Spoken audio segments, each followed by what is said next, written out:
ত্রয়োদশ জাতীয় সংসদ নির্বাচনকে সামনে রেখে বাংলাদেশ জামায়াতে ইসলামী সহ ৮টি সমমনা ইসলামপন্থী দলের মধ্যে আসন সমঝোতা নিয়ে আলোচনা শুরু হয়েছে, যা ইতোমধ্যেই বড় ধরনের চ্যালেঞ্জের মুখে পড়েছে। অভ্যন্তরীণ সূত্রগুলো বলছে, বিরোধ প্রকাশ্যে না আসলেও জোটের স্বার্থে আসন বণ্টন প্রক্রিয়াটি মসৃণ হবে না তা অনেকটাই নিশ্চিত।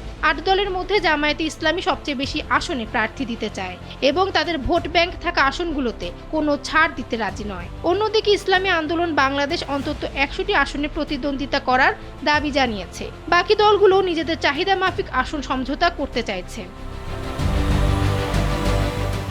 আসন বণ্টন নিয়ে জামায়াতের ৮ দলের মধ্যে ইতোমধ্যে ৮ ডিসেম্বর লিয়াজো কমিটি বৈঠক এবং ৯ ডিসেম্বর অনানুষ্ঠানিক বৈঠক অনুষ্ঠিত হয়।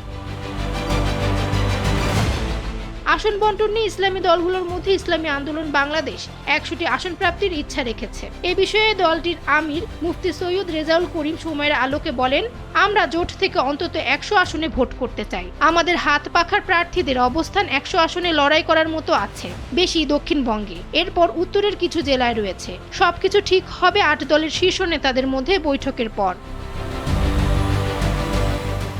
যে প্রার্থী যেখানে জয়ী হতে পারবে জোট থেকে তাকেই মনোনয়ন দেওয়া হবে। দলগুলোর চাহিদা তো অনেক, আমরা আলাপ আলোচনা করছি, দ্রুত শীর্ষ নেতারা বসে প্রার্থী ঠিক করবেন।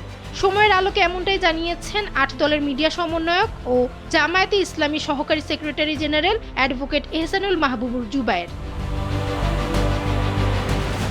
অন্যদিকে ঢাকার ২ আসন ছাড়তে নারাজ বাংলাদেশ খেলাফত মজলিস। দলটির নেতা ও গাজীপুর ৩ আসনের এমপি প্রার্থী মাওলানা এহসানুল হক সময়ের আলোকে বলেন, আমরা ৩০টি আসন চাইব। ঢাকার ২ আসনে কোনো ছাড় দেওয়া হবে না। ঢাকা ১৩ আসনে খেলাফত মজলিসের আমির মাওলানা মামুনুল হক নির্বাচন করবেন, আর ঢাকার ১৪ আসনে দলের গুরুত্বপূর্ণ নেতা নূর মোহাম্মদ নির্বাচন করবেন। জাতীয় গণতান্ত্রিক পার্টির মুখপাত্র রাশেদ প্রধান সময়ের আলোকে জানান, একদিনের আলোচনায় আসন সমঝোতা চূড়ান্ত হবে না। সব দলের সঙ্গে আলাদা করে বসে এবং সবশেষ ৮ দল নিয়ে একসঙ্গে শীর্ষ নেতারা বসে আসন সমঝোতার বিষয়টি চূড়ান্ত করবেন। জোটের স্বার্থে সেখানেও ছাড় দিতে রাজি আছি। আমাদের আসন সমঝোতায় বড় কোনো সমস্যা হবে না।